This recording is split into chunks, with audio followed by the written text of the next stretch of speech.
വാതിലിനോരം ചെന്നപ്പോ മുത്ത് നബി തോനെ തടസ്സം മെനഞ്ഞു. എങ്ങാനും വന്നാൽ പിന്നെ ഞാൻ ഇരിപ്പുറയ്ക്കാതെ വാരിപ്പുണരേണം ചൊന്നു.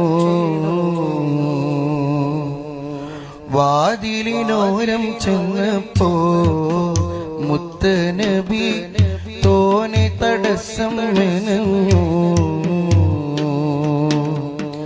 എങ്ങാനും വന്നാൽ പിന്നെ ഞാൻ ഇരിപ്പുറയ്ക്കാതെ വാരിപ്പുണരേണം ചൊന്നു.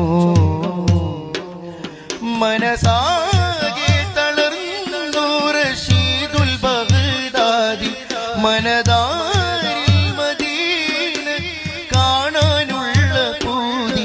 തളർന്നാലും നടന്ന് നടന്ന് ത്വയ്ബ പോയി മഹനീയ ചരിതമോർത്തിടുമ്പോ കൽബു നീറി. വാതിലിനോരം ചെന്നപ്പോ മുത്ത് നബി തോനെ തടസ്സം മെനഞ്ഞു. എങ്ങാനും വന്നാൽ പിന്നെ ഞാൻ ഇരിപ്പുറയ്ക്കാതെ വാരിപ്പുണരേണം ചൊന്നു.